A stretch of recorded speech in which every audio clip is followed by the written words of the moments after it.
Good afternoon, everyone. This is Anna on behalf of the Department of Linguistics and Literature, Riphah International University, Sahiwal. I extend a very welcome to our distinguished guests, respected faculty members, dear students, and participants. Hello. Comparisons from आवाज आ रही तो आवाज आ रही तो बोलो नहीं आ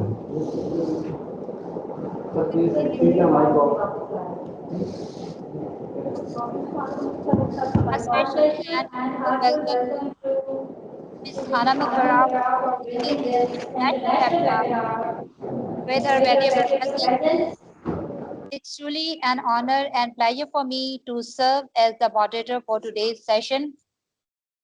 We are delighted to have such an esteemed gathering with us, and we hope this webinar will be an insightful, engaging, and enriching experience for everyone. So without further any delay, let us begin today's session. Now to formally commence this webinar, it is my privilege to invite our respected head of department, Dr. Siftan Aslam. Dr. Siftan Aslam is distinguished academic and inspiring educator and a dedicated leader whose guidance and vision continue to promote academic excellence and professional growth within the department. Sir, we are honored by your presence. Kindly proceed with your remarks.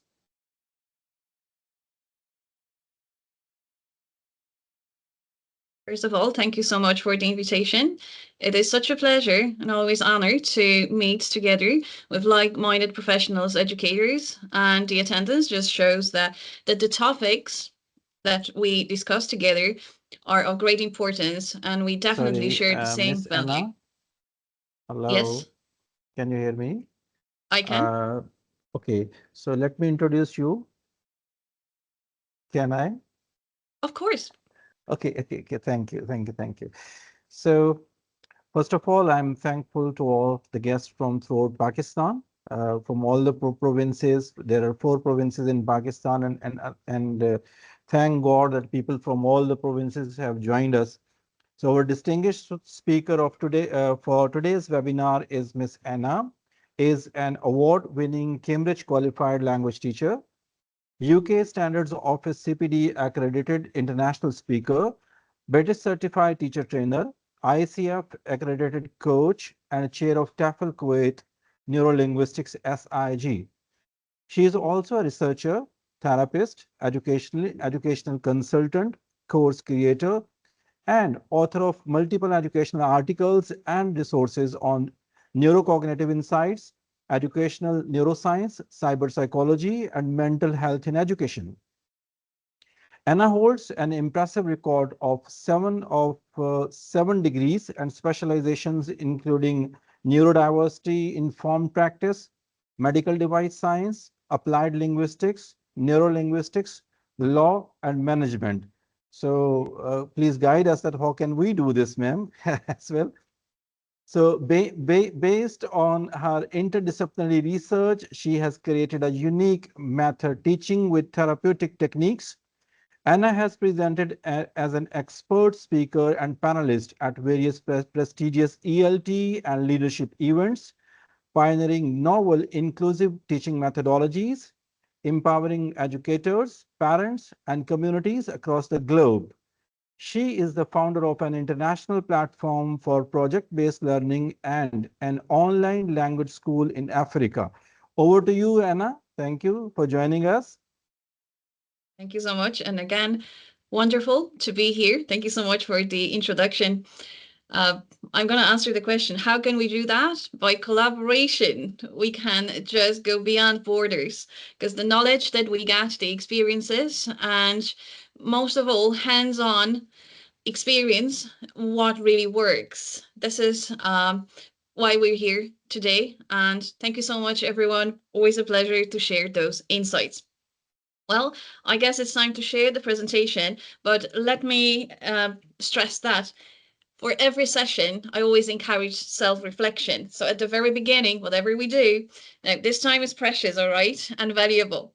I want you to, please, everyone, think at the very, very beginning, you know the topic for this session, modern, inclusive classrooms with neurocognitive insights. And we all have some insights already there. We never start from zero, never from scratch. It's from experience. I'm going to present my views, my pathways, perspectives, and practices, but I'd be very happy to hear from you as well. And as a takeaway, at least one, at the end of this webinar, I would love to ask you, okay, what is one of the new things you're going to take with you? What is one you're going to adapt or adjust? You don't need to change everything, all right? And the third thing, what is one thing that you feel, and always trust your gut feeling, that, okay, you may need to maybe let go? So the rule of three, okay? Hope we're all good to go. I'll share my presentation right now. Go, and inclusive pathways, it's the one. There we go. You should see the screen right now, sharing as a full screen right now. Kindly confirm it's all good. Yes, it is. Fantastic. Thanks a million. So just go back to exploring, the word exploring, okay? Psycholinguistic and neurocognitive insights. I always present different domains. So in between this session, it's like a lecture style meeting today. I want you to pause and treat this like an activity, chunking, breaking it down to digest the knowledge, okay? We're exploring together. So please be with me. Thank you for the introduction. I always have this slide there. You can expect bits of education and neuroscience, cognitive science, therapy as well. I'm a teacher therapist, and I've noticed that with certain strategies, methods, with adaptation to different age groups and different needs, especially these days in the digital era, it's very important to be flexible and open-minded, okay, through the neurodiverse lens.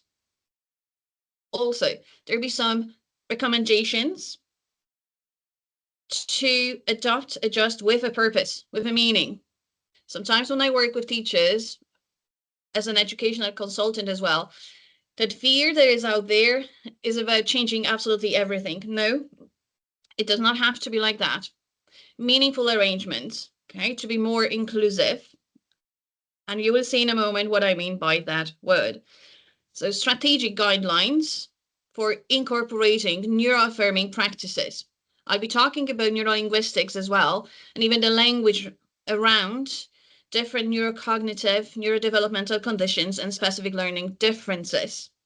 I present to you here in Ireland, in the UK, we are neuroaffirming, which means that I present the social paradigm, but I will explain the medical paradigm as well, which again, they can coexist.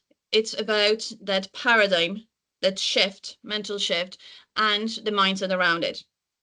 At the end, we'll try to create together a roadmap for creating all-embracing transformative sessions. So I hope that's clear. Over to you. On that scale, 1 to 10, 10 being the highest, right now, as of today, how confident do you feel about discussing neuronormative developmental trajectories within the modern educational landscape? We may have experienced educators with us, I'm sure. We have students and we've invited other individuals. So where are we right now? Where are we meeting? Where you're at? I'd be very happy to see the chat and the moderator as well. Ms. Rana, thank you so much for your help in between. We'll be answering questions at the end, Yes, but if there... Yes. I would like to inform you that answer question session will be at the end of the session. the Indeed. participant can unmute yourself at the end of the session. Yes. That is absolutely fantastic. Now, the questions in between, like this one, will help me to navigate how far will I go with scaffolding, etc. I can see higher numbers, 6, 7, 8.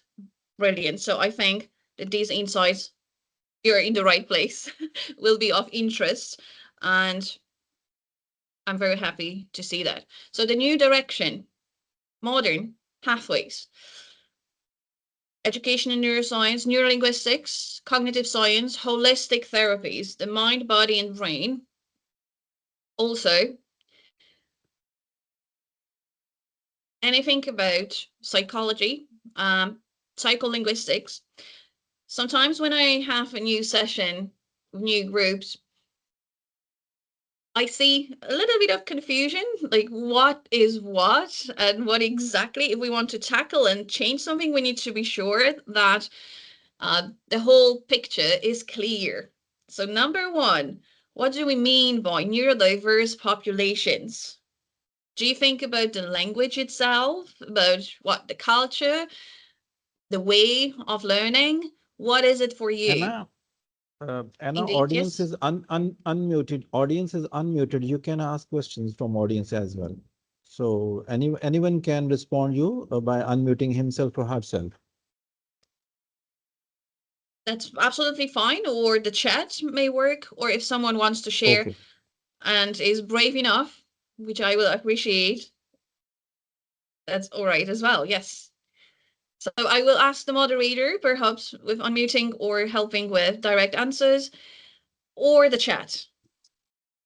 Yes, Anna, So the participants can unmute yourself at the end of the session, but they can put their questions in the chat box as well. brilliant. I think that will serve as a good recap at the end, indeed. But do take some notes if you wish. Okay, I will go back to those questions. So we're not leaving that like that. What interdisciplinary neurocognitive insights that could enhance traditional teaching frameworks have you heard of? So we're all following certain frameworks, but what are they? You can put a point so that we'll meet at the end and compare. Of course, there are some patterns that we observe. Learning is about making connections and creating those patterns, thinking what works, okay, what is not fit for purpose anymore. But let's have this broad idea about not just the guidelines or principles as such as the rigid framework, but thinking about emotions in neurodiverse populations, schools, communities, etc. Emotions, cognition, mental health, relationships, communication, and digital media use. Even in this room, we have different experiences. And if I started asking each of you individually, we would find some patterns later on. It's like through the kind of research, even. Okay. What is similar? What should stay? What works? So think this way, please. Regarding the above points, I show them one more time. What have you noticed? And what new challenges do we all face in the digital age? So one more time, I go back, have a think. Emotions, cognition. If you've been teaching for many years, you've probably noticed something. Pick one point, maybe mental health. Okay, I'm encouraging you to think out of the box. And is the situation better, worse, definitely different, because change is inevitable. We're dealing with new conditions, circumstances, and so on. How about communication? How has that changed? What is the pattern? We are now meeting in an online room. It's all digital literacy, and so on. So your insights on a site, I hope you're taking some notes for yourself now. What have you noticed? We need to have that awareness. I always repeat that.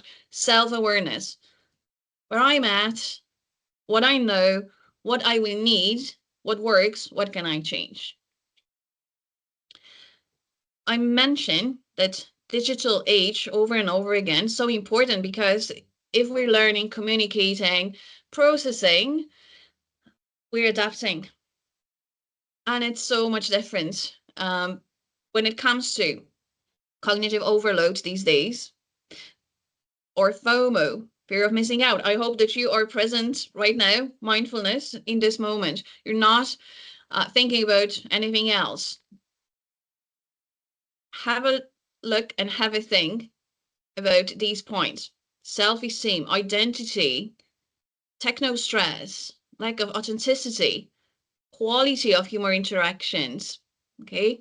Data privacy. These are points, again, we should include. I do separate lectures in cyber psychology, okay, in neurodiverse communities, populations for schools. So just a thing. Now, it's not just the classroom as such, but we are preparing our students and also working with colleagues, so the staff, for the future. The skills they need, again, are not just for now, and we're thinking ahead. So the digital age will play a huge role here. But now let's focus on language cognition and neurodiversity.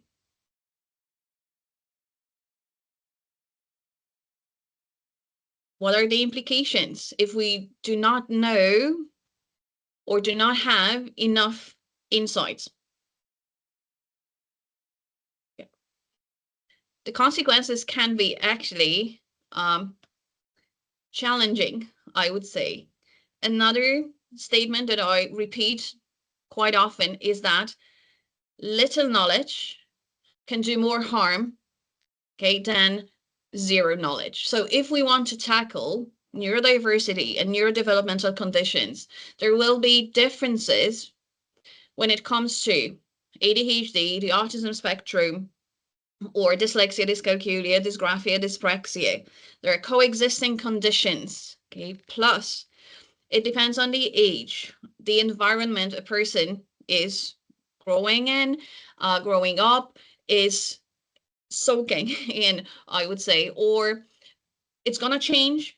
It's flexible, it's organic, and it depends on not only the background, but the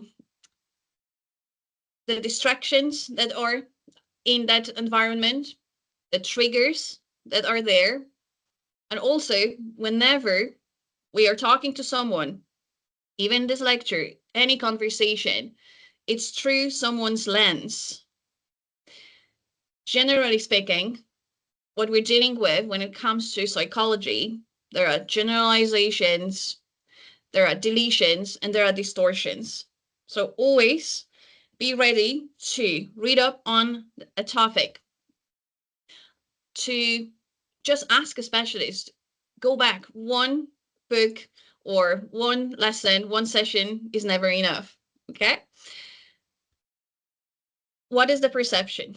Now, when it comes to neurolinguistics and talking about what the brain can do, neuroplasticity, and more, the linguistic communication.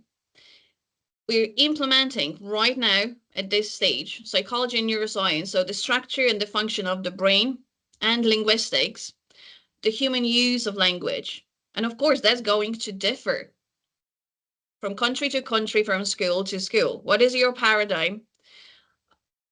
How much do you want to present, discuss, or change? But we need to include that in workshops, in sessions, not just for neurolinguistics, but as such, the knowledge of the brain is crucial. And then we cannot go further.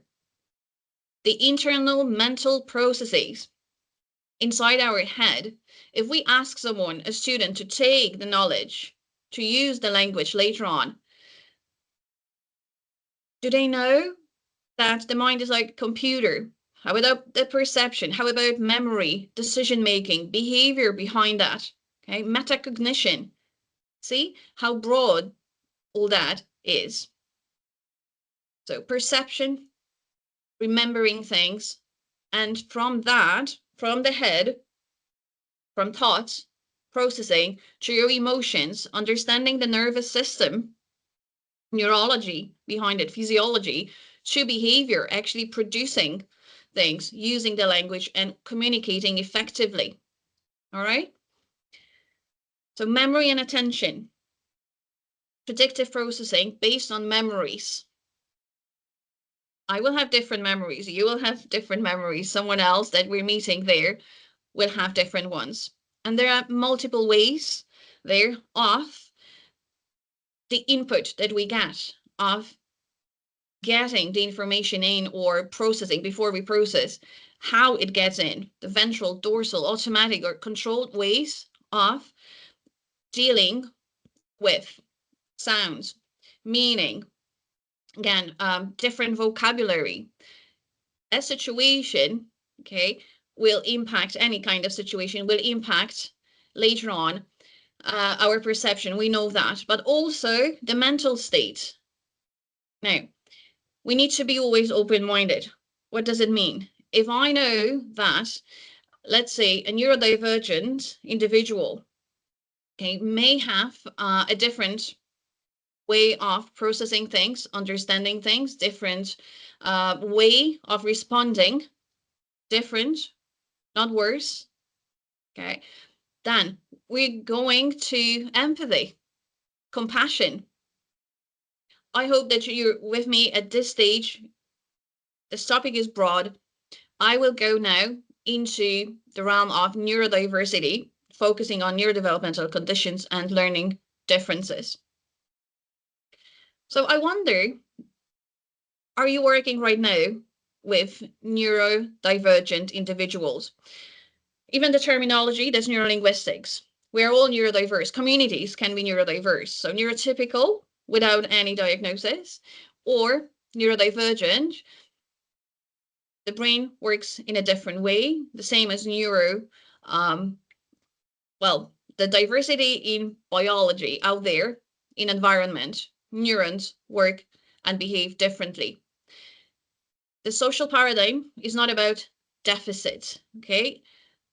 I will explain in a moment the medical one about the diagnosis, the labels, etc. But I'm moving away from the labels. Again, not trying to say that it does not exist. It has to be there, the terminology. We need to understand what kind of condition there is. However, if you want to be more inclusive in that sense, again, I'm presenting the view here, Ireland and the UK. So we're talking about brain variations. It's very important, okay? Why? Neurolinguistics says all about it. If we start talking about being different, having that disability or a disorder, so what's wrong with that person? Yes, we're looking through a different lens. I'm looking through the holistic lens. And my question to you is, how do you perceive individual differences? Do you treat it as a problem and nothing can be done? Okay. Or you're open-minded and you're saying, okay, this is that diagnosis. What interventions, what accommodations, improvements in the environment can I make now to help that individual? This is the difference. Okay. I always ask this question at the beginning. In the chat, you can pop in, have you heard of these two paradigms? Because now in the digital age, we're actually approaching a new one. A new paradigm is being formed where we're going away from, excuse me, I just need to, excuse me there, just one thing. Just double checking something with the connection, all right. We're moving away from just sociology to neurosociology, okay? Have a think. I stop sharing just for a moment.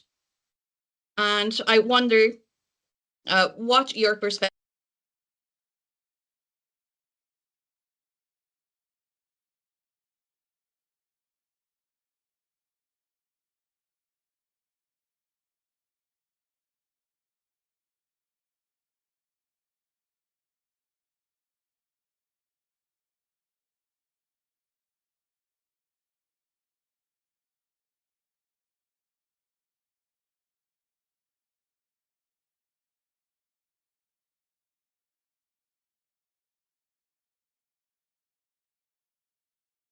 Hello, Anna, are you here? Yes, I am. Just please allow 1 minute for me. I just need to check something, the technical All right. thing. I am here. I'll resume in a minute. Excuse me. All right.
Perfect.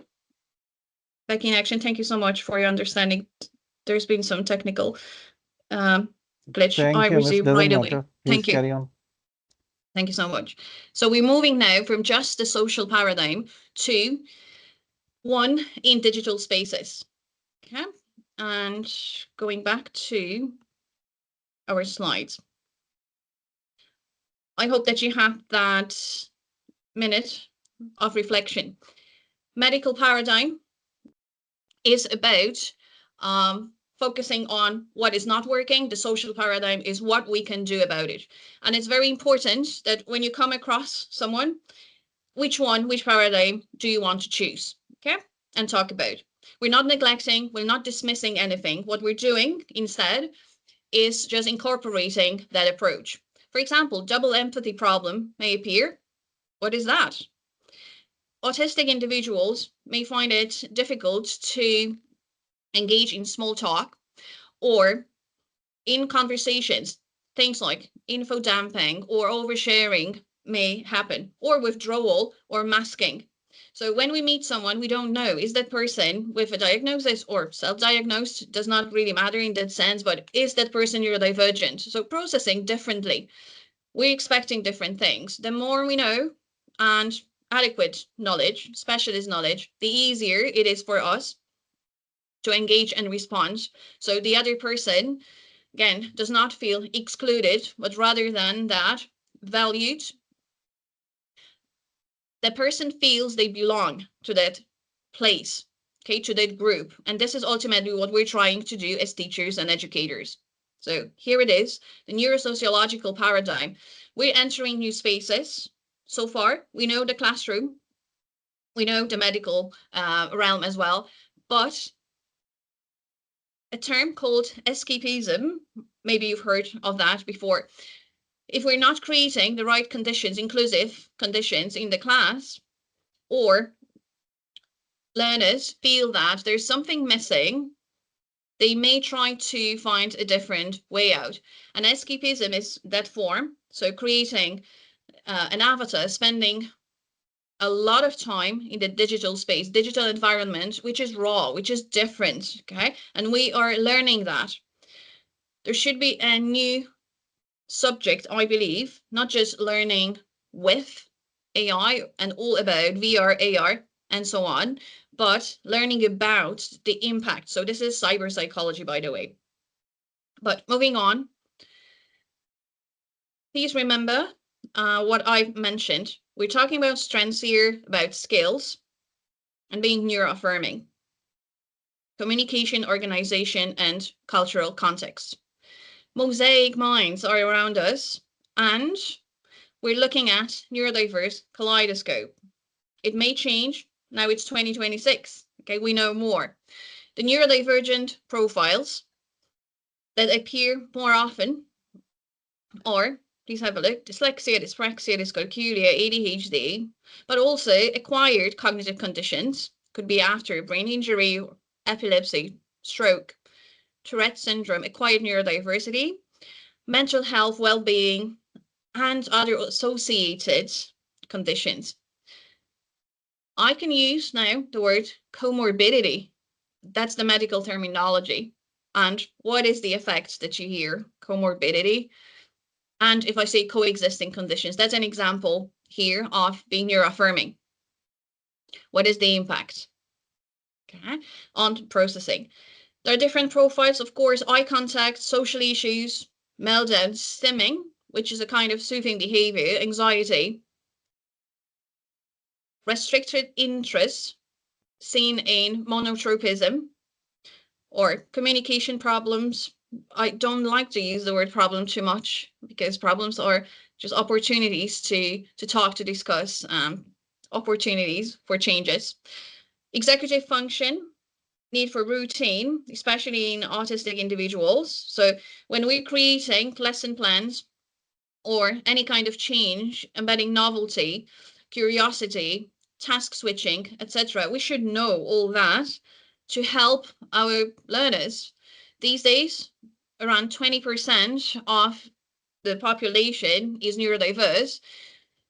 So you may be working now some neurodivergent learners. Some will disclose this openly, but I know that in certain countries, communities, there is a stigma and a lot of, again, taboo about what and where. I believe that that comes from just lack of awareness and knowledge. The more we talk about it, the more we can help our learners. That's all about help, okay?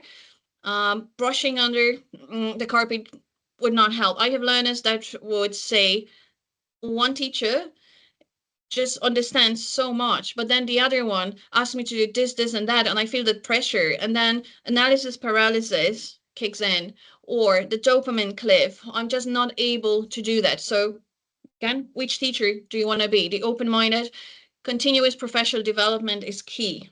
There'll be a lot of insights, of course, but please not just one session, but learn more. Talk to your learners. Pragmatics over grammar is what happens in autism. There are different core characteristics. You can see it in the syntax or morphology. And why is it important? In the assessment as well, or with the universal design for learning, when you're allowing different forms of expression, delivery, and how you approach, is it a deficit or is there that strength behind it? How can I help that person? Be it grammar, okay? It's about communication. Can that person communicate their needs, what they want, etc., the knowledge in a different way, slightly different way? What is the sensory impact? In my classroom, sensory processing, there are sensory seekers or sensory avoiders. Okay? What can hinder the language and what can enhance that? And as we know, yes, the sensory stimuli or triggers and distractions play a huge role here, talking about neurodivergent learners. Pattern detection, also in language differences. Autistic individuals, no, dyslexic ones. Some, I would say most of professionals, not specialists, would say that, oh, dyslexia is probably about not being able to read, but that person can read, so maybe they're not dyslexic, or maybe they're not autistic because they're okay when it comes to communication. See, they look at just one feature, read the language, again, that can be misleading, or just looking at behavioral patterns in one context, one situation in the classroom. But with masking, with coping mechanisms, etc., without understanding different kinds of dyslexia, without just saying what masking is or understanding, or the double empathy problem, a lot of learners come back and say that, well, they just learned to live with that as the feature. They cannot do anything about it. They suffer. I call them silent sufferers. Let us change that, okay, together. So the brain can adapt over time, but with psychological safety. So if you can create that understanding, neurology, responses, self-regulation or co-regulation, I'm not saying you need to include everything in one lesson right away with changes. Gradually, over time, everyone will benefit with personalized language learning, differentiated instruction, especially these days with technology that is achievable and doable. The teacher can do 50%. The rest is student or learner agency. This is what I say, you're emboldening and empowering them this way. Now, with ADHD, difficulties in producing coherent speech, or there might be reduced vocabulary, challenges with some paradigms when it comes to social or, well, the use of language. So see, pragmatics, very important. We're not here in the classroom to fix things, but this is the perception some learners may have, that someone is going to fix me. No, that's okay. You have your strengths, okay? And now let's look what individual learning plan we can create for you, what you can do on your own at home, with micro learning, with chunking. Again, with that knowledge, it's gonna be much easier for you.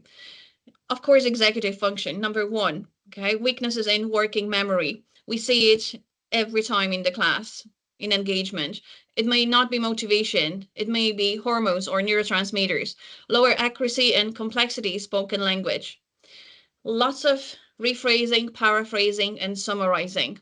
That can be done by you as a teacher in the classroom. Isn't that great? In the recap, you can, again, introduce more vocabulary or prepare some lists beforehand. That will help the learners. So model, teach them all that, rather than saying, oh, there is a problem again. No, oh, there is an opportunity for me to help this person out. And reading comprehension would be that point we should look at when it comes to ADHD is. It's not just theory. Let's look at the scans here. So different regions in the brain would get activated when it comes to dyslexia, the reading systems in the brain, articulation, automaticity, and word analysis, all that. Understanding the brain works differently, I need a different approach and a different strategy. I cannot apply something to that person and the same to another one. Okay, we need to meet at that right point.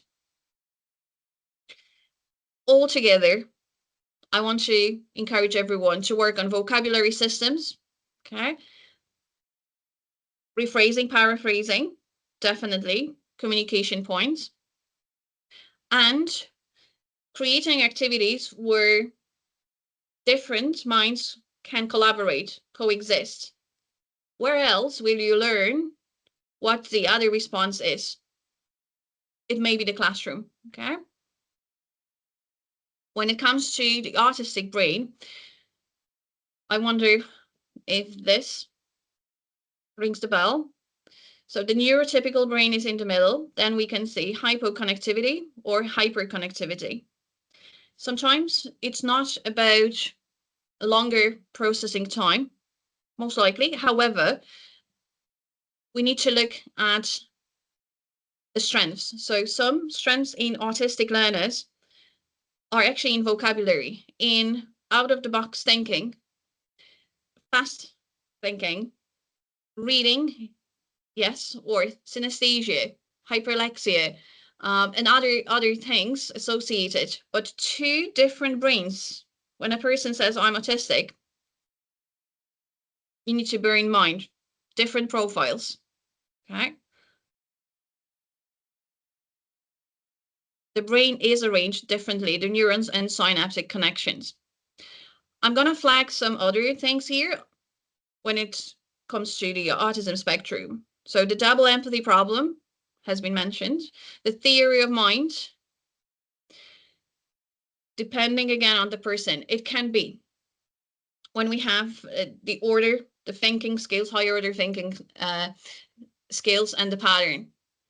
I know what my motive is, what I want to communicate. I may know what you wanted to say, what your intention was, but going above that is communicating, like reading between the lines, almost without words. So I know that you know that I know, or that I don't know. In short, yes, but that might be complex when we're in a neurodiverse community. We presume that someone is thinking the way we do sometimes, or with social norms, most things are about obedience or just doing things as they should be. I'm not talking about norms, strict rules that should be there as a society. I'm talking about interactions, okay, especially with new people, new individuals. That stress that comes with it, social anxiety. And after the pandemic, we are all living in the post-pandemic environment, right? It has changed. It's harder to go from that isolation and harder to form meaningful relationships. Autistic inertia or analysis paralysis can happen quite a lot. So you may think, oh, that person's not responding or they're not engaging. What's wrong with them? You see what lens you're putting on? Or maybe, oh, do I know enough about that kind of profile? If there is a lot of stimulation, too much, so the nervous system is dysregulated, overstimulated, too many questions, a lot of things happening. Plus, we come with our baggage in the classroom. Sitting here right now, we all have our things on our minds, right? So we need to be mindful that a person can just shut down the brain, does that. It's not that person's fault. Linguistic and musical syntax processing. So movement and music can help a lot when we're dealing with neurodivergence. I mentioned monotropism, sensory language. Are the learners able to actually describe what is happening inside the body? Here we're talking about interoception or proprioceptive skills, being like my awareness of myself, especially important with dyspraxia. But the response is coming from the body. Quite often they're neglected or they're not visible to a neurodivergent person. Okay, monotropism, channeling, being in that flow. They may forget about eating, doing something else that is necessary, sleep, etc. It all has impacts later on learning, processing, etc. So what is the emotional experience? You can help a person and just encourage them to have a neurojournal. Also, things not many professionals, I'd say, like at school, we may not see that. If you've come across that, you may say, oh yes, some of the learners show those symptoms or signs. If you haven't, that's totally new. Rejection sensitivity disorder. One word can change the perception in the brain and can change absolutely everything. One word. Let's talk more about neurolinguistics in the classroom. Neurodivergent learners process things, again, at a heightened state.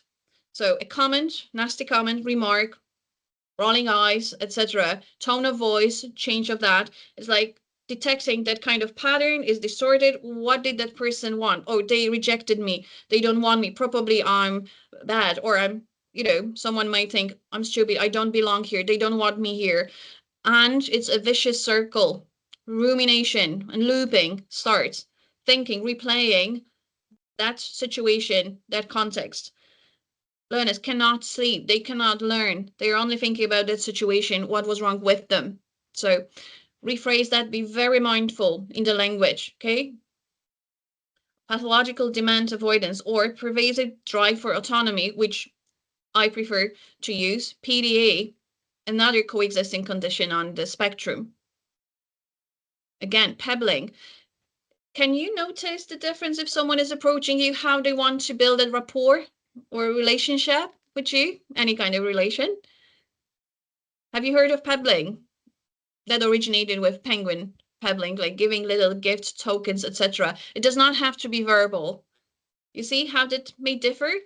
If I'm sharing, let's say, a story, you may expect, oh, you're going to comment on this, be with me, etc. Or I may just say nothing, or just not, or not share my own story.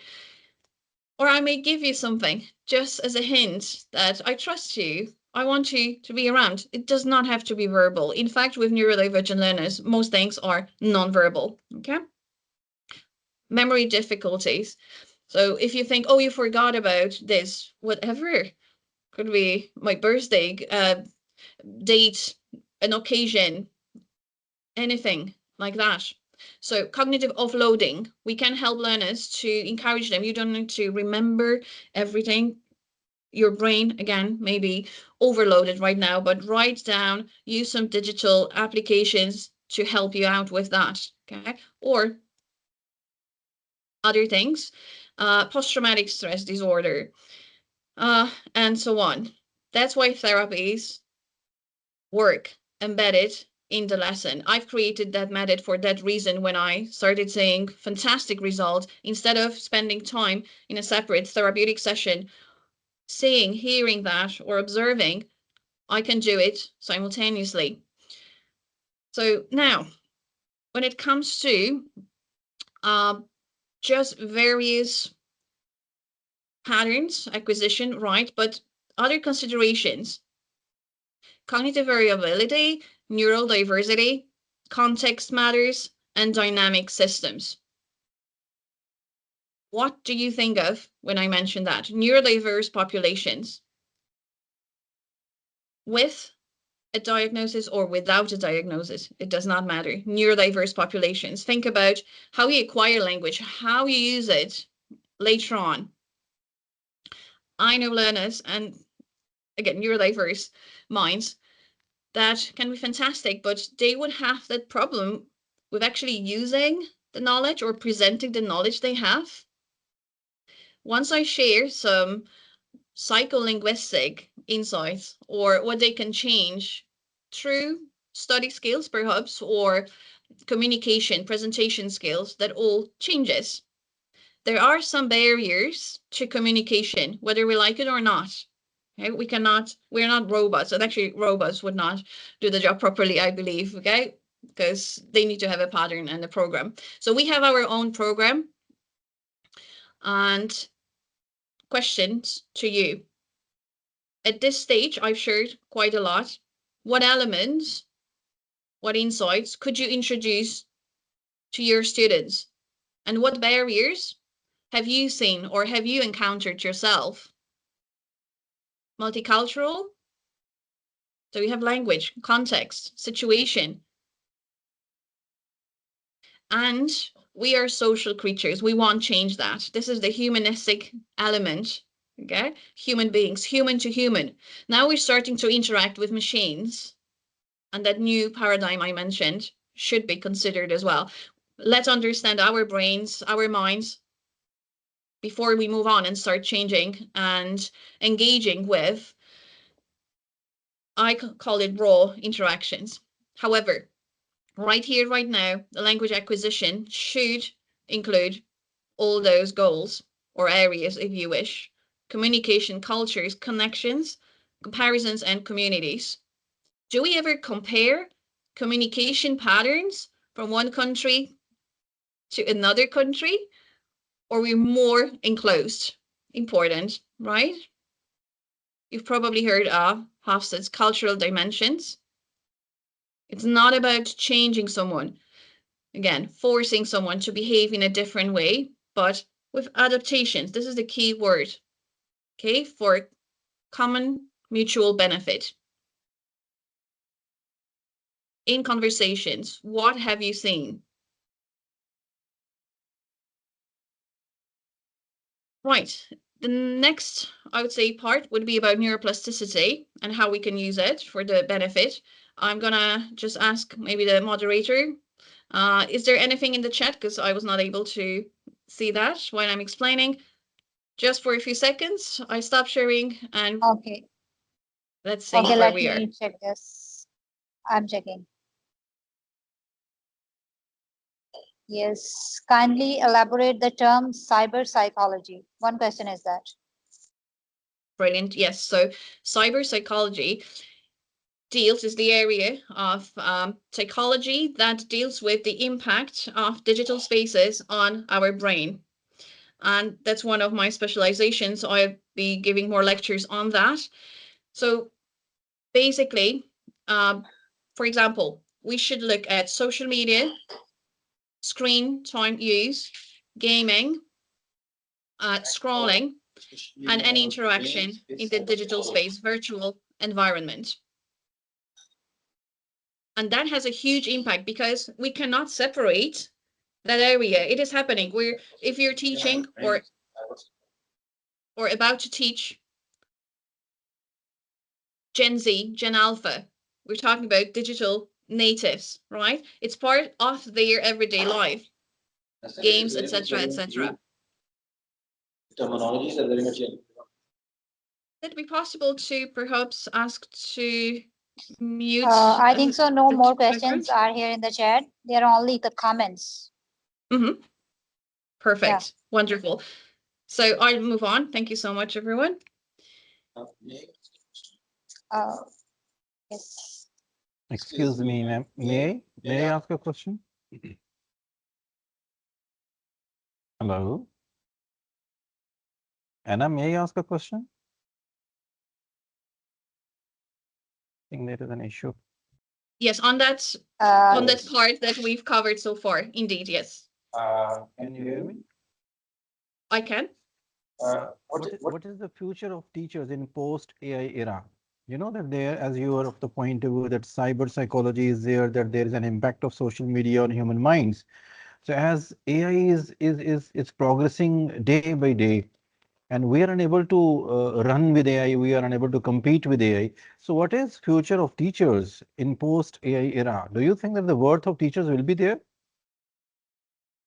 I believe that those who do not know enough about AI, not how to use AI, this is literacy about how to optimize the processes, create lesson plans, assessment, etc. This is how you use it to make your work easier.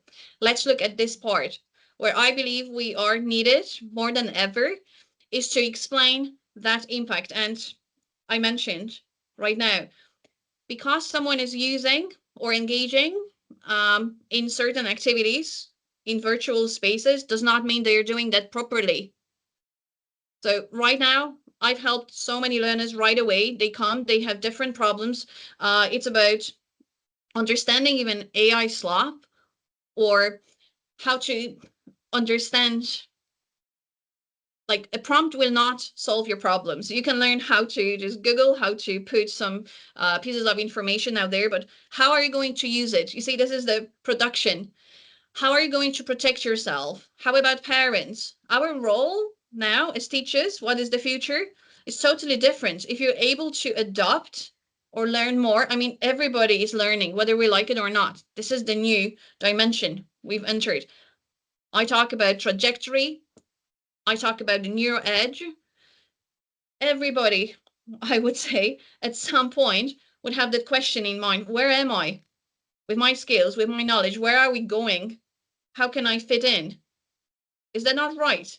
So I think it's about rethinking the skill set that we have right now and creating more. It's not about fitting in what does not serve anymore. So certain subjects will change.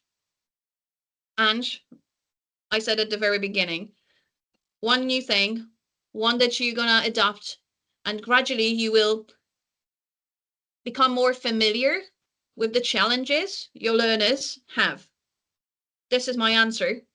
Okay, the role is to be more responsive rather than just transferring as it has been so far. This is a book, this is an activity, this is a skill, I'm marking that. No, this is what AI can do right now. And to be honest, there are elements that cannot be replaced by a machine if we're talking about a humanistic element. But that's probably for another session. Thank you. Thank you. Please move ahead. Thank you. Thank you. So sharing. Again, very good. I'll just skip. There we go. Neuroplasticity. 1 second, please. Yeah, Anna, 1 second, please.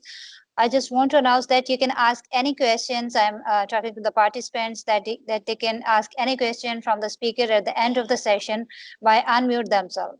Thank you. Okay, thank you so much.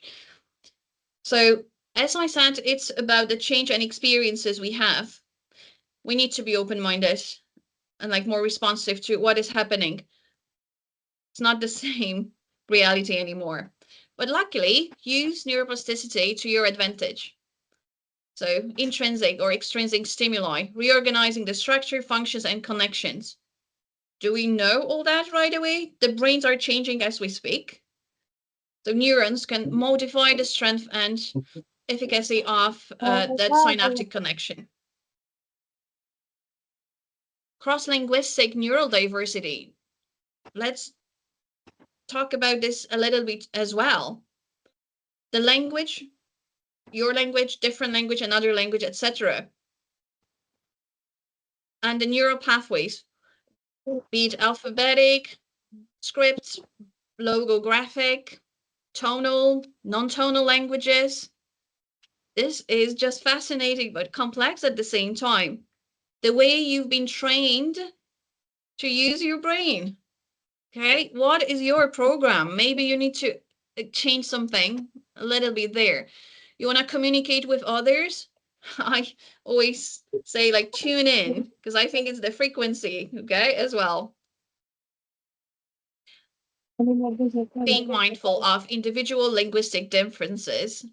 There are variations in vocabulary and grammar, accents and discourse styles. They are not errors. They're not errors, okay? Fundamental aspects we should include. So acquisition and processing with a psycholinguistic perspective. Perception, that I talk a lot, and producing language. Learning, memory, and attention. I understand it's going to be different for each person. So is it my job to do 100% in the class? No, I believe my job is to talk about it. And again, take that, use it, and do something every single day, because that's just a fraction of life that we can actually see and do something with in the classroom, isn't it? So cognitive overload. My job is to decrease cognitive load in my students because I know they are, well, overstimulated perhaps. They do not know a lot. There's a lot of confusion. Think about us, adults. And then emotional responses. And linguistic adaptness, proficiency. What are you aiming at? Is it just a score? Is it just a point? Or you're actually thinking of that purpose? You're learning, maybe thinking of one specialization, etc. Do you want to be enclosed there, or do you want to maybe expand, your perspectives there? There's always something to learn, I say. Staying humble, can always learn something different, new from others as well. So questions to you, those blocks and triggers. Some learners have learned to cope, but those coping mechanisms are not healthy. Okay. Sometimes cognitive behavioral therapy can help, but not always. I use a range of different therapies. However, I see those blocks, mental, emotional, social, and remove them as we go. You do not need to be a therapist to diagnose that. You need to be a specialist. I understand that. What I'm encouraging you is to talk about it, that if you feel to a learner that sometimes it's a situation, is something linked to another thing or person or a word, okay, note it down, discuss it later on with someone. Okay. Some feel that they are never good enough, that proficiency is like they have to do more and more and more and more.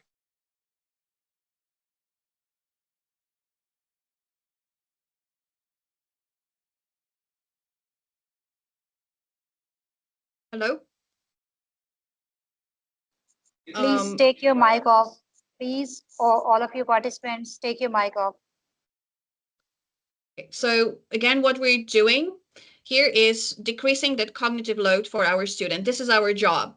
Removing triggers and blocks. You can observe them. Talking about it, that's our job, our new skill. Talking about that it can happen, okay, in the classroom. Brains are overloaded, overstimulated. And that linguistic proficiency at the end of the day can be visible in other settings as well, not just the classroom. So when you think of that, assessment can vary, right? Mental health, non-stop, embedded in the lesson plan. So mind, body, and brain. Remember to create psychological safety. And again, just the digital space or digital presence that you have, escapism that I mentioned, creating an avatar or agents, etc. Some learners would use that to like become someone else, experience something different, but thing called oversharing or sonoception. What is the perception? Haptics, sound, touch. It's a different environment. It will have an impact and effect on your brain. So a lot to take on. However, masking, I hope that is clear. And now code switching. Two things that may happen in the classroom.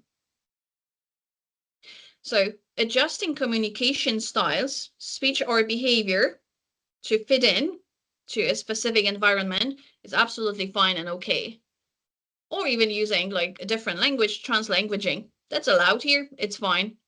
However, masking is a different form. It's a form of compensation where individuals like feel that they have to hide their authentic neurodivergent traits just to fit in. Okay, stimming, forcing eye contact. Let's think about it. Creating modern, inclusive classrooms. Emotional state, important as well. Words can affect your brain functions. Our learners do not know enough about neurolinguistics. A single word has the power to influence the expression later on, regulate physical, emotional stress. So important. Reframing can help. This is a solution. So if we see an issue, it's always good to propose a solution, right? Reframe any issue, any notion, any concept. and make sure that the person understands that. And consequently, it will change the meaning for that person. So it's not too direct or forceful, etc. Or make someone feel good. Okay, a feel good lesson. I write a lot of articles on that psychological element. Make it meaningful, irresistible, that time together with your learners. Cannot stress enough the emotional state. There are always implications, be it for the specific semantic or syntactic processing. If you're stressed, you cannot find the right words. Yeah, it can be on the tip of your tongue. You may forget this or that, or you cannot form a sentence, etc. Let's be mindful of that as well. It's all context dependent. Allow differentiation. Use UDL, Universal Design for Learning, to check that knowledge, that it's there in different settings. Okay, and regulate the emotional state, hormones, neurotransmitters, etc. Here are some takeaways. Neuromirrors, co-regulation, declutter your mind and help your learners to refocus. For heavy hormones, dopamine, oxytocin, endorphins, and serotonin, that should be, I think, the foundation in any workshop. If you've introduced that to your learners or not, I'd be happy to help out, of course. I do realize introducing topics like that may be hard. You may be like, yeah, but how can I do that? Step by step. You can reach out. I'd be very happy to, again, organize something together, but gradually with scaffolding, so everyone can take something for themselves, like the reward system, mood stabilizer, serotonin, designing activities in a specific way, increasing alertness or focus or changing it in the class. Okay, this is where teachers are needed right now, not just passing on knowledge. Regulating. So I'm inviting everyone to embrace neurodiversity. I create a therapeutic roadmap with groups that I work with, and teach about neurotransmitters. So the cortisol level, analysis paralysis, dopamine cliff, metacognition, a must, personalized learning, memory improvement techniques, again, separate sessions, and resources on that topic, and encouraging autonomy and solution-focused learning. This is the change, modern classrooms for me, solution-focused learning. Other considerations for you as a teacher or for your learners, it can lead to mental fatigue, burnout, loss of identity, or constant adaptation. I believe now you can see why mental health embedded in the process is so important. Okay. So, question to you. Can neurodivergent communication be seen as a unique culture, own distinct linguistic norms, registers, and identities? Have I changed your perception a little bit to be more inclusive? Is there any shift that you have observed towards neurodiverse linguistic repertoires? Grammar, Yes, paradigms, yes, of course. settings, morphology, vocabulary, registers, and so on. How can we help? Always have that at the back of your mind to avoid amygdala hijack and stress. And I'm in a new environment. Can I fit in? I'm feeling stressed. A learner comes, okay, lonely, confused.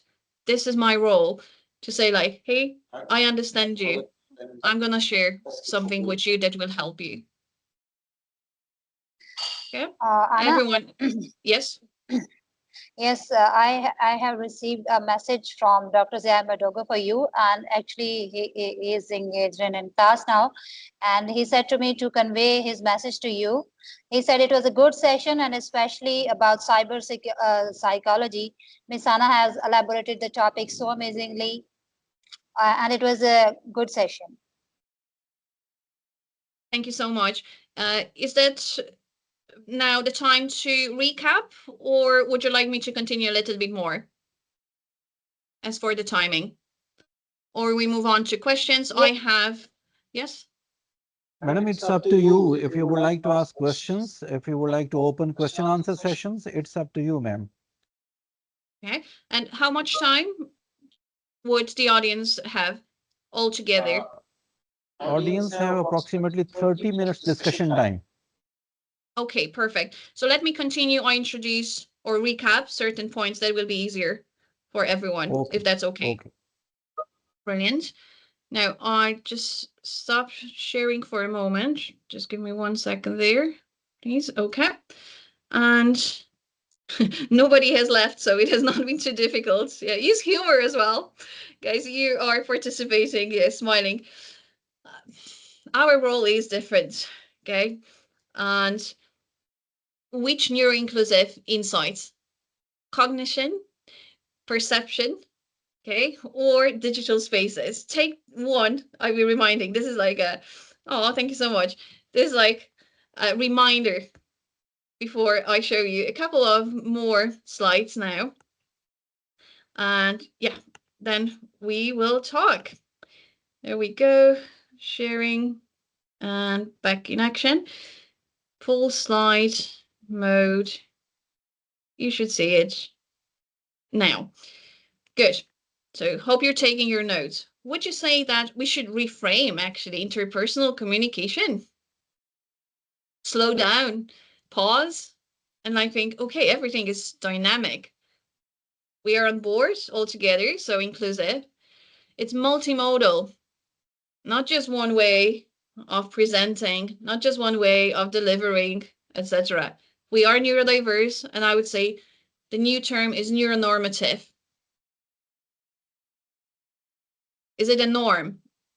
How the brains work? Luckily, we know much more about the workings of the brain, education and neuroscience. That should be embedded, I think, in any lesson.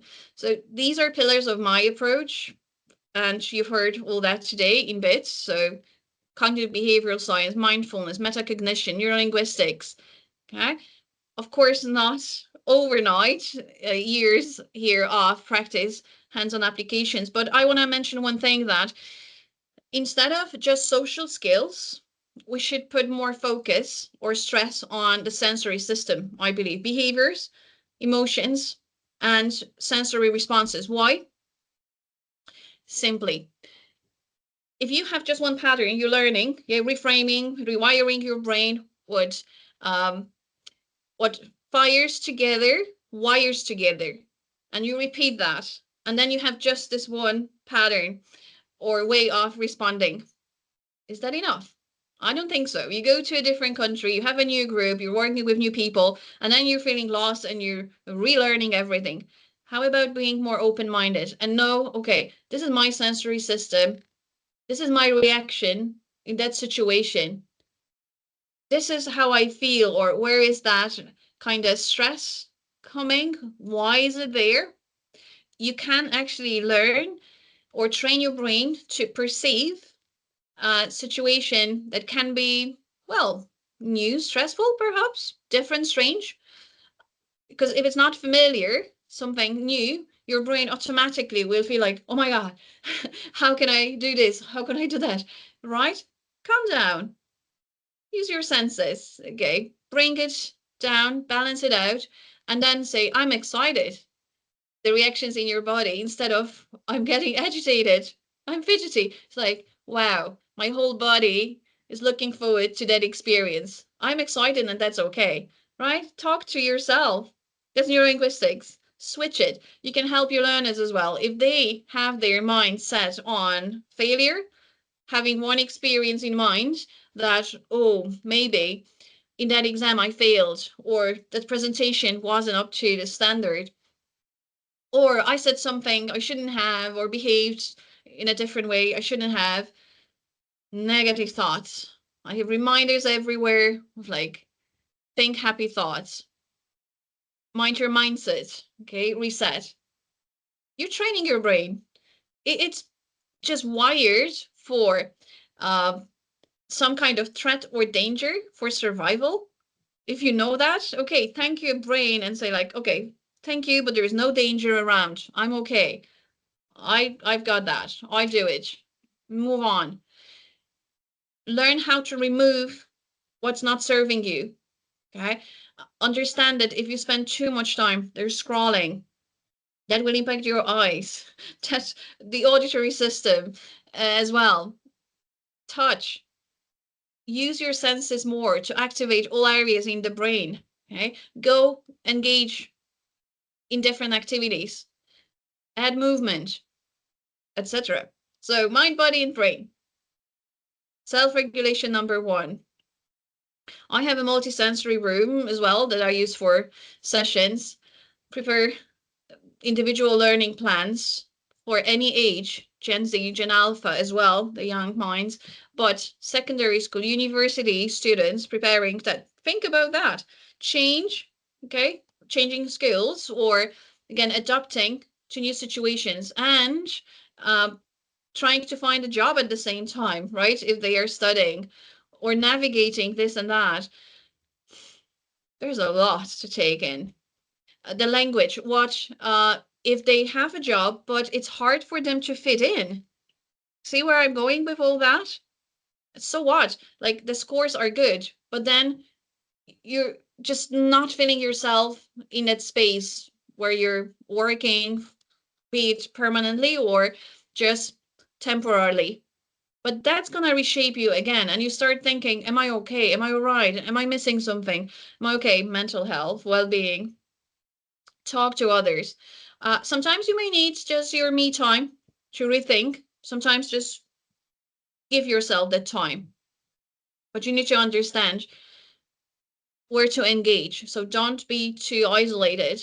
I do a lot of interviews and uh, radio sessions, even here for this area and out there to the world, about the impact now of different environments, especially digital age, right? You've noticed this too. So mindfulness, not just deep breathing, that's the basics, but observe, okay? Pause, not how the environment affects you, but how you are affecting others and impacting. Can you help out? This is the beauty. This is the real shift and paradigm change. When you go out there thinking that I'm listening to help someone else rather than just to listen out or have the message out there, getting it across. No, like, what have I learned? Yeah, you will have no problem with attendance in the classroom if you start teaching life skills and understanding the brain, etc. So let's rethink practices for a common good. Here are a couple of references there. And if you're working again with younger age groups, some of the resources, just some, I put a little book of neurowisdom because we're talking about neurons a lot here. Accommodations, relationships, metacognition. You change the language, you know, about Gen Z, Alpha, etc. Different language, even how to connect, how to build rapport, or at university level, technology and AI, brain functions, etc. So here we go. I have a QR code for everyone. I've shared specialist knowledge, and for me, that's one of the requirements to just have your insights too. Any questions, I know they may come later on. So some feedback is always appreciated. We should be doing it every single time in classrooms where we're going. The lesson is not really for us, but for the learners. So I wonder what you've learned. Please do use the QR code. I can send a link, etc. We've discussed certificates as well, but kindly allow some time up to a week to organize all that with busy schedules. But we will have you here on the record, so do not worry. We do have students and professionals we have from the university and partner institutions or individuals that connected from social media, invited through my network, etc. So neurodiverse communities. I stop sharing and put in the link instead of the QR code now. And I'd be happy to engage. Just allow me, I stopped sharing, okay. Allow me to put the link.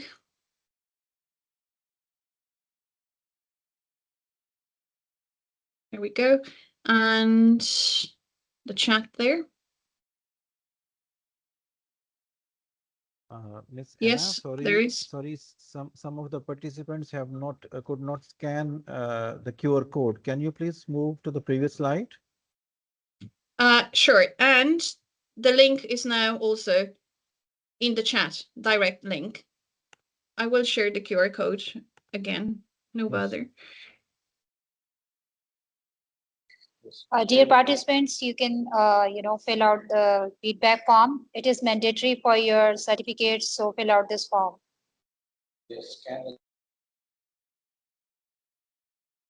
Absolutely. And Yes, for any session, yes, you can open it in your browser as well, and you can scan the QR code. Yeah, when you will open in your Chrome, and it will be visible to you.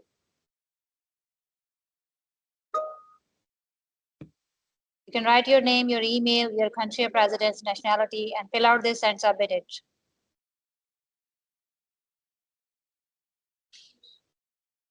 Perfect.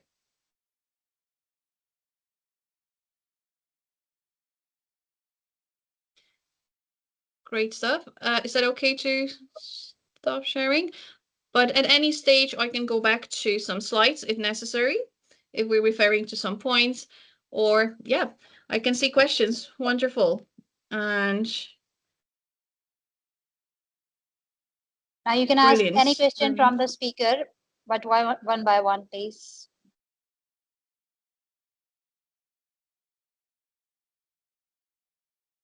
I can see some of the comments or answers were about, yes, cognition refers to mental ability, behavior refers to students' action. Indeed, habits, attention, class participation, the link between cognition and behavior. Is that the right time? Do I have everybody's attention? Yes, to engage, and you can share your insights too.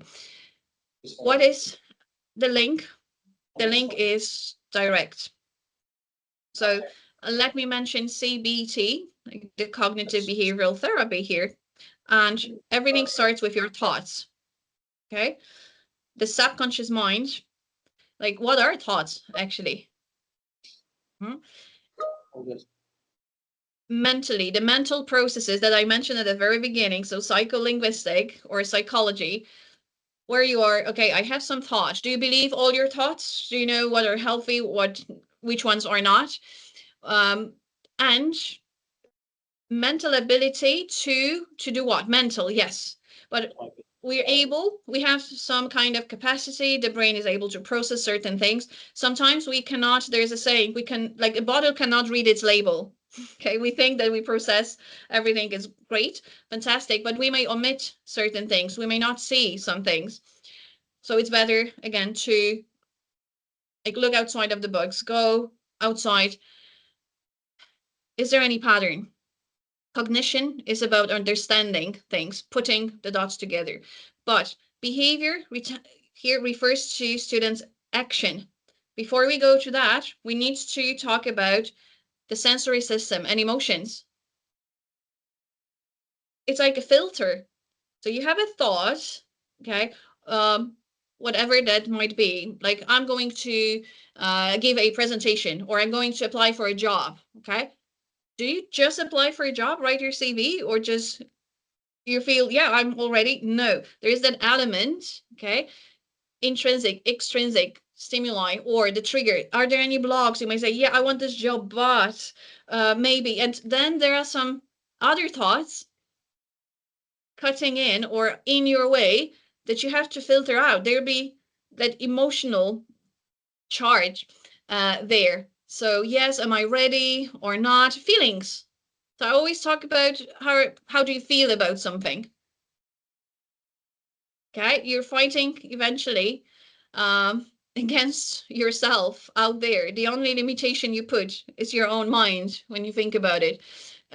Action or inaction. Yes, students, actions, habits. Habits is by repetition. There are different ways of forming a habit when you have a reward, okay, or different one for pleasure. So if you have set a goal, I want to mention two things about psycholinguistics as well.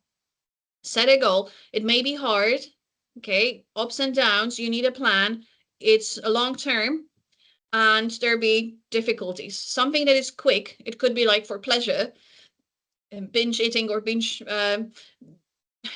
eating, drinking, anything like that, something fast. Habits, there are healthy habits, unhealthy habits, okay? We need to understand the different like areas in the brain would get activated if I'm setting a quick goal. I'm going to the shop and do something, or I'm going to the gym, okay, and I will see the goal, delayed gratification, later on in a year's time, in 2 years' time. Now everything is changing because young minds are used to uh, getting that quick instant reward. So the dopamine level, okay? What is the link? I mean, the link we can analyze from different perspectives, from cognition to emotions, filtering them out, to behavior. And it can be, again, if you can overcome your blocks, some people just don't do something out of pressure or due to pressure. Your own pressure, social, family, cultural.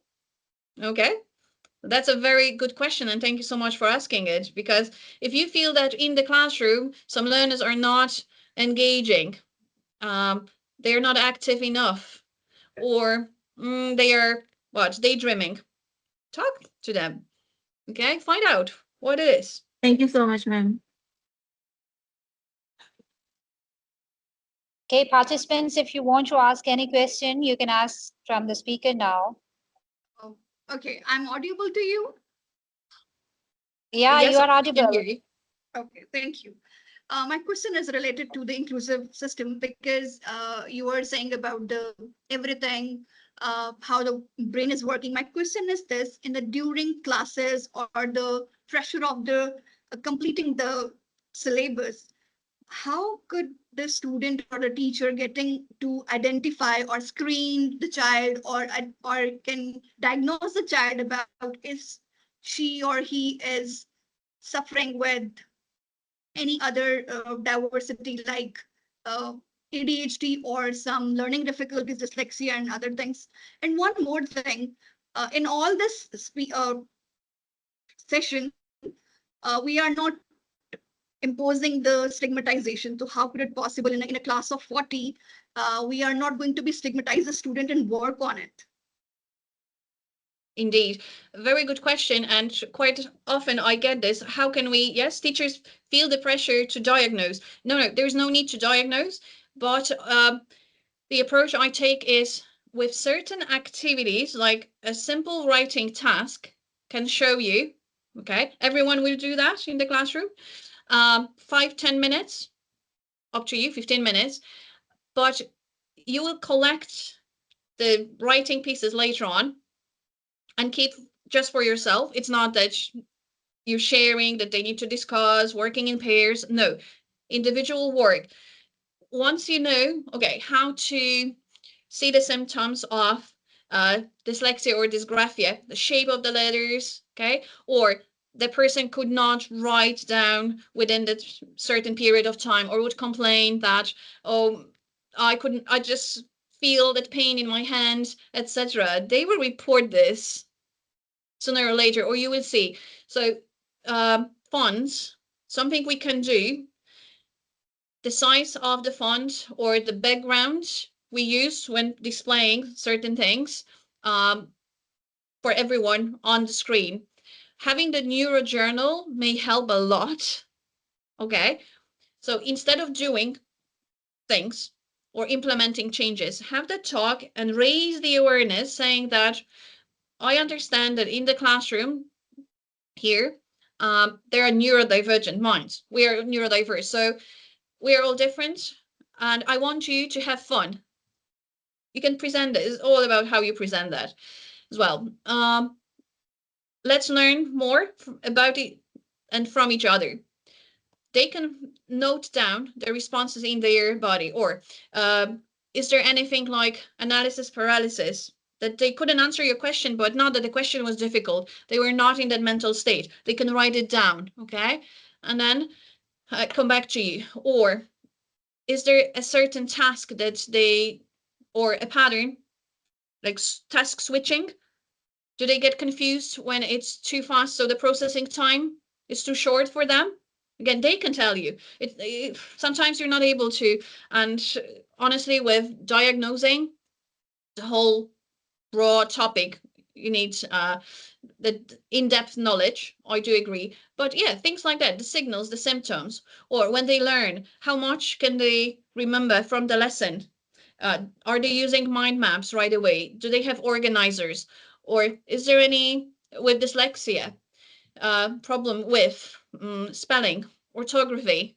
Or most learners would realize that something is wrong or challenging, wrong in a way that I'm trying as a learner, but I just can't remember that. Or I'm in an exam and just like, I've learned suddenly nothing, like blank page. I cannot put 2 + 2 together. Or maths or any other subject is the sequence and the order. These are questions that you can ask your learners. They don't have to like put their hand up and say, oh yeah, I have a problem. Who would do that? No one would like to say like, or be visible out there, but make them think. Maybe they have a different way of perceiving or learning. And the problems in exams are that they read the instruction and there are like multiple steps to do a task properly, and they get confused. So this is where they like, oh, I forgot about this. Should I put that? How much? Time blindness. Okay. Maybe they report quite often and say, I have the knowledge, but I answered 5 or just 4, maybe 6 questions out of 10. I can never think of, the time that's left. Something like that. So how we can help, like visible timers or reminders right away. This is where universal design for learning comes in. If you start presenting, you can do it like maybe you have a unit or a chapter for a week. And then once engage in multimodal ways, whatever that is for you. If you're using video, I use a lot of videos, okay? And then use note taking. So there's like 3 skills they are working on at the same time and in groups, or a lot of dictogloss. So with some kind of dictations that in the group, I go around and see, are they able to recreate things? Is there a problem with memory? Should I strengthen that? Or look at this area? Yeah, so we're trying to avoid putting them on the spot for reading something. Or when learners come back to you and you know what the diagnosis, or without a diagnosis, what the challenge may be, you can have a system with them that they will like put their hand up, but when they know the answer, rather than saying, or introducing, some codes in the classroom, instead of like, okay, you answer right now, okay, picking someone. Or that every person has to answer 1 question during the lesson. And if it's not during the lesson, it can be at the end. I have designed some activities that will help everyone to again, participate, be visible there. But quite often, it could be bipolar disorder, it can be OCD, okay, it can be tics, or any kind of trauma kicks in, and they just feel, oh my gosh, they want to survive the lesson. So that's why psychological safety, I talk about it, they feel, okay, safe. And then it's like, thank you so much. Quite often it's like, I really needed that, or write down. And they are learning. They are learning, okay? Chunking, breaking down information. Can they do it? They normally cram. They come back home and they just want to remember everything. Yeah, but visualization and so on. Do we have some other questions? Gianna, the chat is visible to you in the chat Yes. box?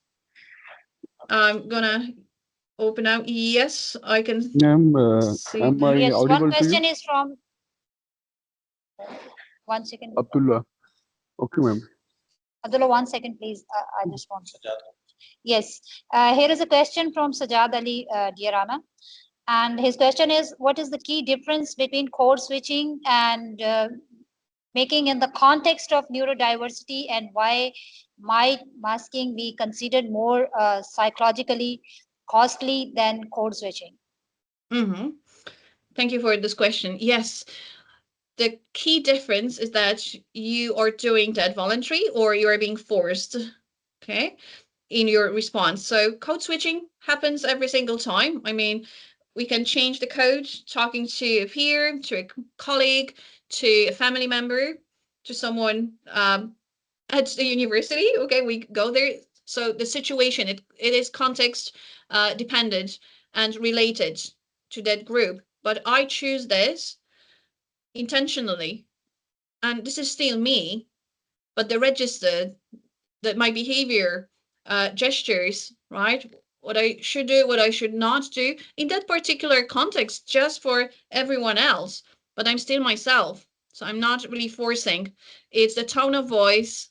It can be like part of that could be dress code, okay? That you don't go wearing the same clothes here and there. So now linguistically or behaviorally, same thing, but it's voluntary and you feel like, okay, that's me. But masking, that's something else. You're putting on, you're scanning the environment, putting on that mask, saying that, okay, this person behaves that way, answers this way. This one, how can I fit in? This is what students do a lot. They're not being themselves. That pressure that they don't even answer, they don't answer the way they want to, just pretending to be someone else, like the person I've just met, just to laugh at the same joke, yeah, or fit in. So unfortunately, that pressure comes with it. They can't find true friends. That's really sad. When their coping mechanism is masking, saying that, oh, I go out there, I just survive those 2-3 hours, come back home, and I'll be myself. But then they are isolated and lonely. So masking is forced. Okay, if an autistic person is forced to like look into their eyes right away, or oh, you're not looking, or you did not answer, or etc. When we're telling someone your behavior is wrong, that's not what I expect. You don't like me, or ADHDers are very forgetful. Okay, they may be like rushing, asking other things, etc. You may be like, "Are you even here? Like right now, in the moment?" Or some may look away or start another topic. It's like, "Hey, I have not finished yet." That's rude. See what I'm saying? So masking would be like, "Okay, okay, all right," and you can So, see micro expressions. Okay. uh, ma'am, am I audible to you? Yes, you're right. Ma'am, session was full of interest and information. Here I want Oh, sorry, I cannot hear now. Yeah, I want you to put some more light on reframing interpersonal communication. reframing. Ma'am, you have Yes, so first, in, mhm, yes, ma'am. Reframing interpersonal communication. perfect. Yes, ready to answer. Okay. Thank you for that. So interpersonal. Are we talking about just the classroom or the community, or like in one country, or neurodiverse like right now? Okay, reframing. To reframe, we need to have a framework first. So what are the standards? Do we know? Like, do everybody here knows already what neuroaffirming language is? But if I start using neurodivergent, right, or info dumping, or monotropism, or like a difference, learning difference, or a superpower, etc., you'll be looking at me like I don't know this framework at all, or I'm doing it to help others for the common good, because I know that initiating the topic, right, will make the conversation better. It will flow. Someone will engage, someone may not, but it will spark the discussion. So reframing, communication. What is the purpose, you see now, of the communication? That I just tell you all those things and she said, like, fair enough, I'm going home now and eat my lunch or something else. Or you'll be like, wow, that's interesting. I'm gonna try a conversation with my group and say, could be anonymous, or you can just ask some questions or a survey, right? Do they know about how do they learn, how they process? I ask 3 questions sometimes at the end of the lesson and say, guys, hey, is there something that you feel, not that call for action, that you feel is missing? Like that, do you know who you can go to? Do you have someone to talk to about this or that? Okay, what is changing? Tell me. And they love that. Ultimately, we love sharing. Okay, so to change something with the meaning fit for purpose for the learners. Okay, for teachers, the main struggle is that it's sometimes bottom up rather than top to bottom approach, whole school approach, and the paradigm that not just one teacher is trying to, change the world, but everyone on board and say like, wow, let's try and see what happens. You can only expect good things if you do it step by step. Not a big change, but we are inclusive right now. Start conversations, invite other people, then change policies, and you have a new framework. Enhanced.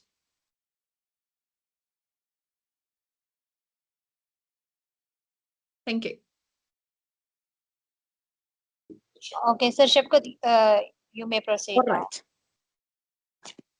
Okay. Can I ask a question, madam? Yes, please. Yes, it's Mrs. Masilo from South Africa.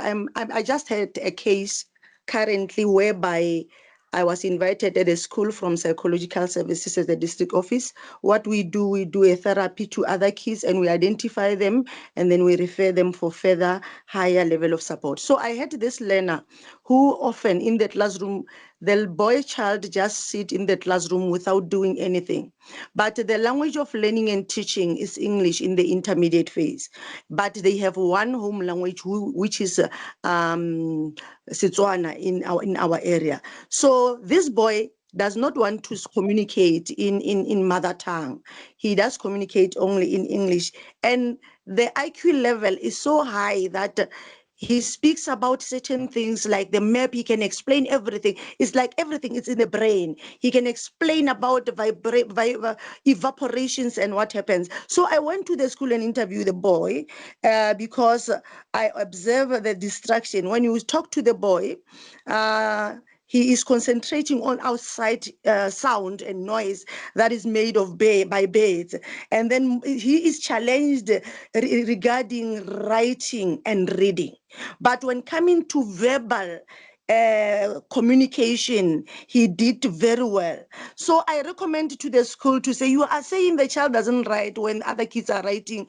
He doesn't write. They said yes. I said, I recommend that they can do instructional learning. I want to ask if this was okay, Madam Anna, the instructional learning to put a practice of trying to observe if he could make it maybe. But I place it into practice where they gave me an exercise book of social science and the learner did not write anything. So I asked the questions verbally and the boy responded. So I write down and show the teacher that it can work if they can do instruction learning. So I'm asking you on your side, do you think this will be practical? Another one, I recommend the reader and scriber for the boy.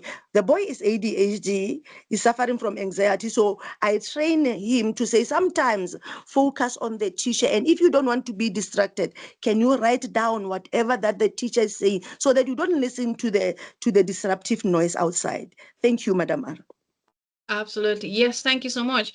This is like a classic, perfect example of what educators face. Indeed, you see, reading can be the problem. Linguistic repertoire. I most of the time deal with mixed diagnoses. So dyslexia, autism spectrum, and maybe one like OCD, something else, but it works. I have learned that the topics, my goodness, that they can discuss be C1, C2, and they are just teenagers or younger. So the linguistic repertoire is there. Reading, not really, or dyspraxia coming with dyslexia. So writing, no, but they can present a topic, they can tell you everything about something, especially, well, later on, quite often they become specialists because they are so into one topic. By the way, a digression. However, with the approach from school, I think that you did the right thing, that you're allowing. This is differentiation. This is universal design for learning. So is the knowledge there?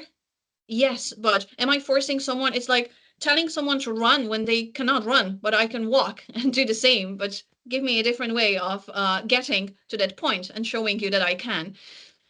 It has to be engaging the skill. That's why more CPD sessions and workshops, etc. Individual learning plans, perhaps, yeah, and removing that stigma. And by the way, self-awareness, okay, of, yeah, we have awareness of the person that you're okay, that's fine, we'll help you. At that time, when a person is feeling that no one is there to help you, you are there to help, fantastic, well done. But if they feel like maybe there's something wrong with me, see, and look at the skill, the strength, but I think more practices or more formal regulations should be in there, that it's not just a once-off situation. Yes, that others would say, okay, talking to parents as well, third party, what is going on at home as well, what supports can be done there, portfolios. Then we move to assessment, rethinking assessment for those learners. Yes, absolutely. I'll be happy to engage more, like after the session in that particular case, but individual learning plans in that case would help. Yes.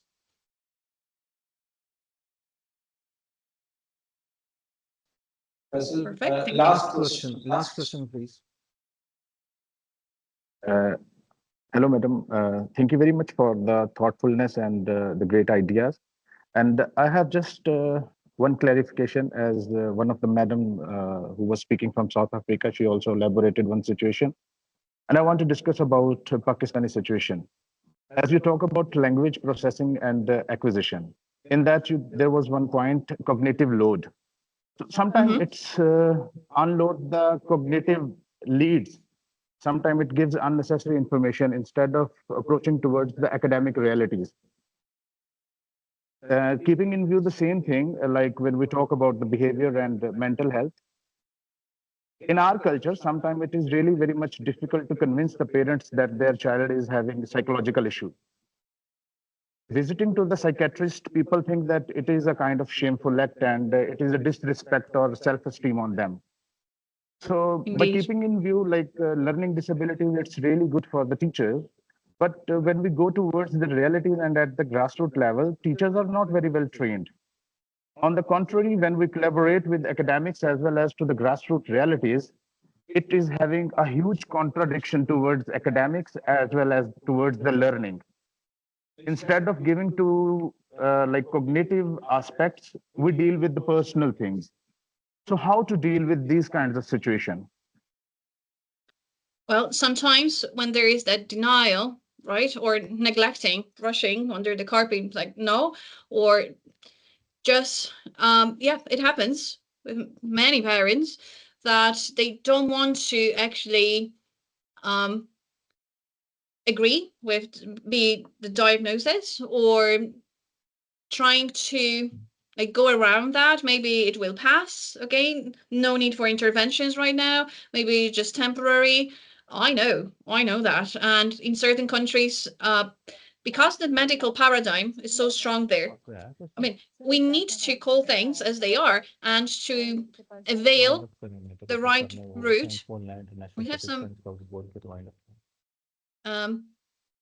yes, we need to call things and know what we're dealing with, so a proper diagnosis. But from there, now the thing is, I ask the question, do you really want to help your child?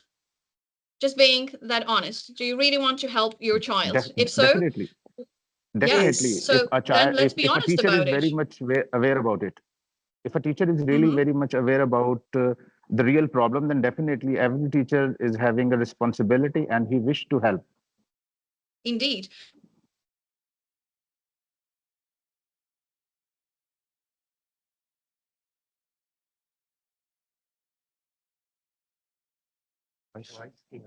Voice नहीं आ रही.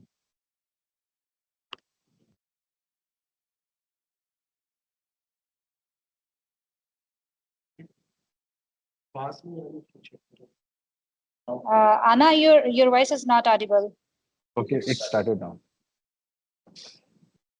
Hello? Yes. Hello?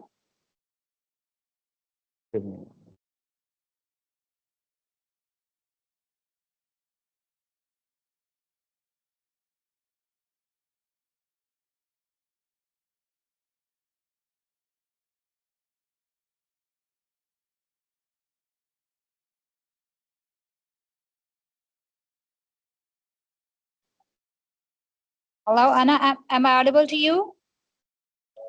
Was that Your muted voice for is, a second? yes, And yes, I did it's not fine now. mute. Yes. Yes, it's fine now. I did not. Okay. Yeah, Some yeah. glitches. Apologies. Yeah, I just realized because It's okay, it's okay.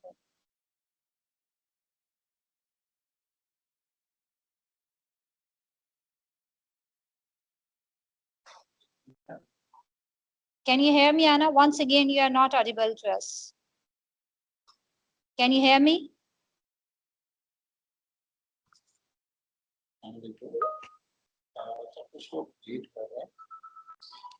Madam Anna, you are not audible. Dear Anna, can you hear me, please? Can you hear me? Your voice is not audible to us.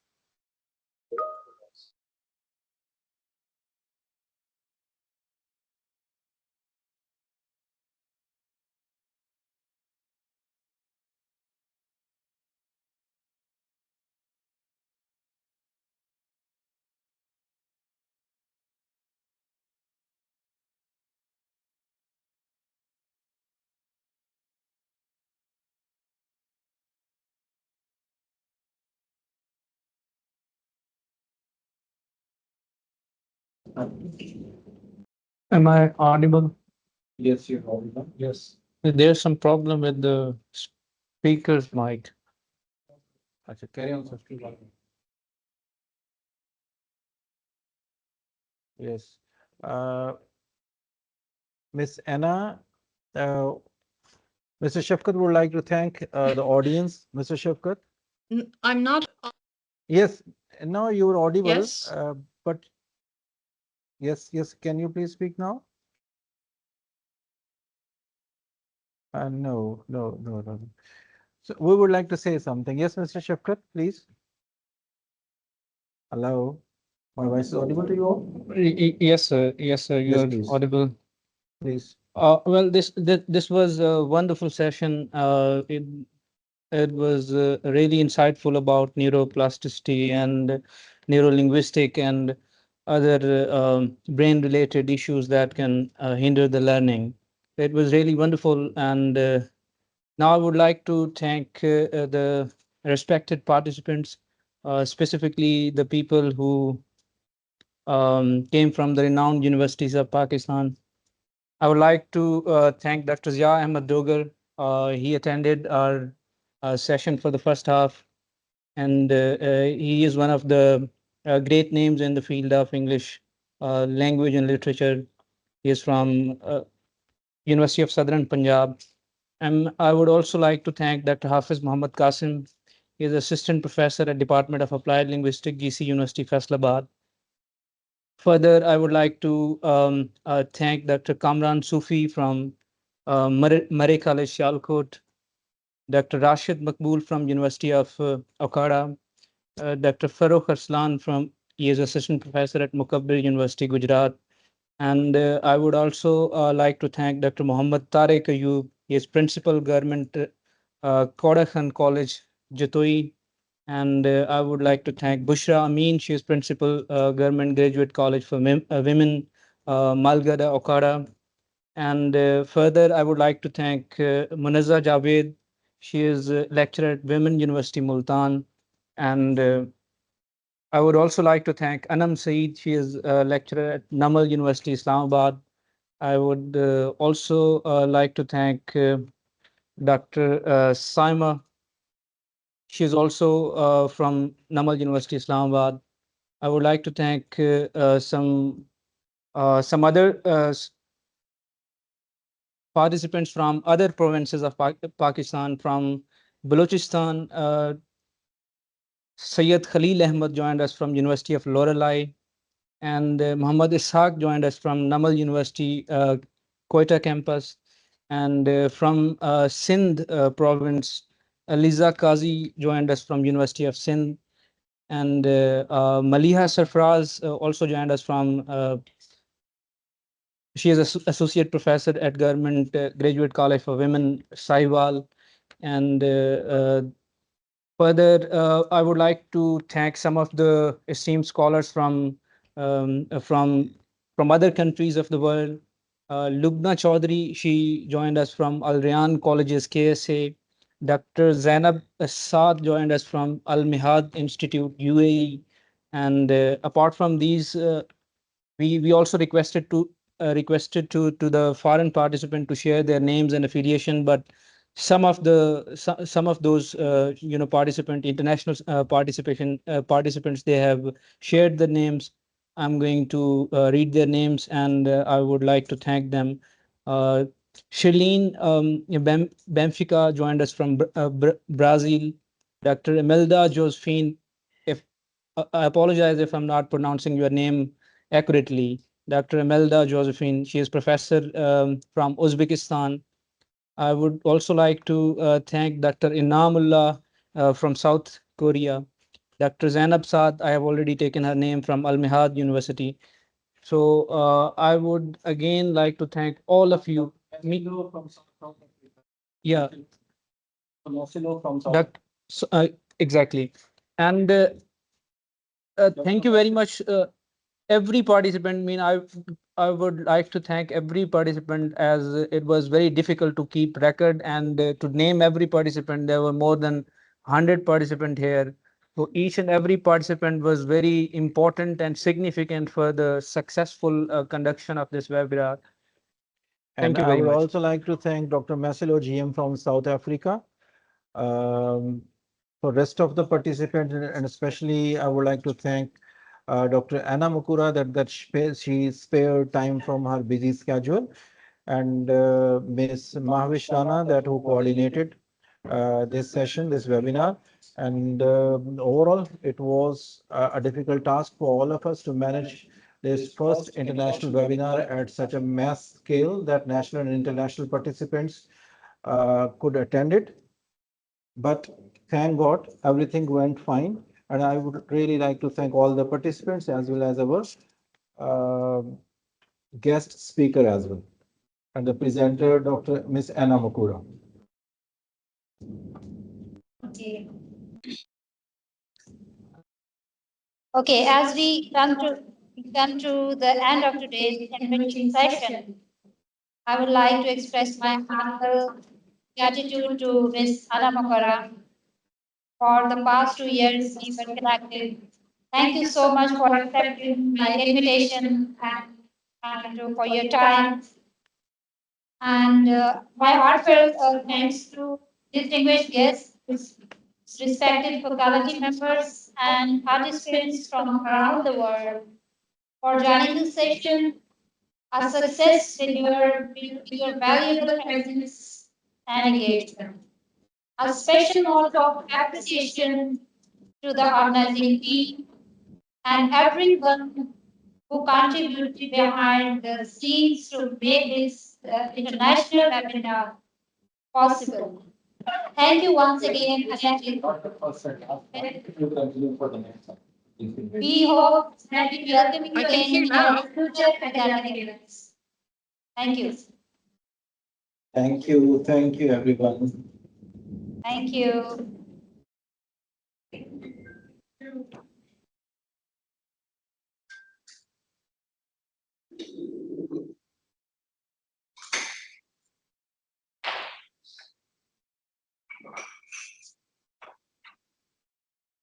Yes, we can.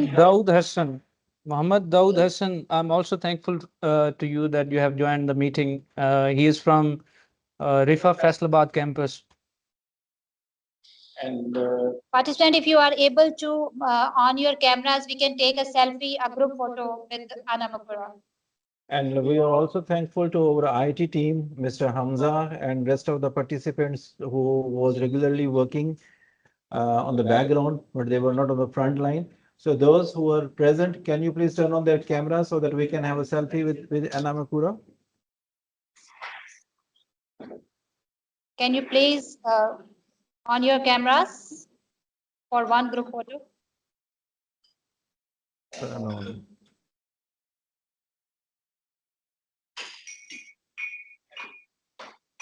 Yes, it is. Okay. So, can I take a screenshot of that?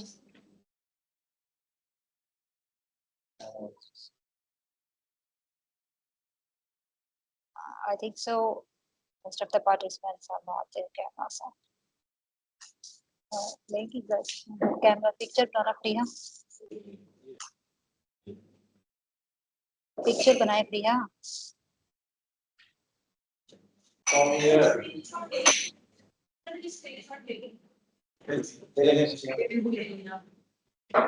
Yeah. Close one. Fingers.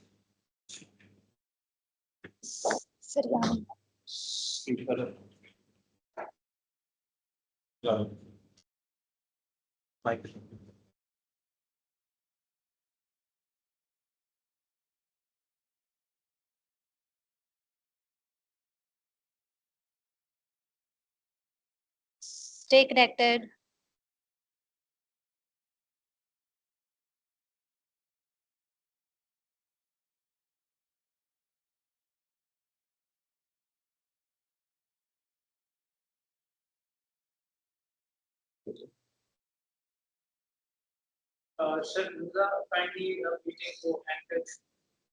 Okay, Anna, thank you so much for your time once again.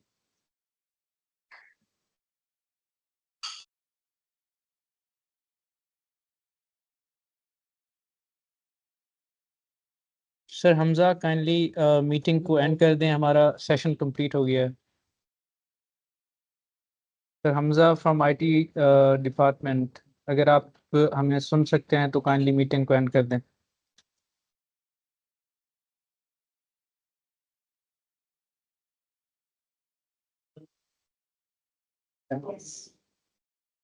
Mic off.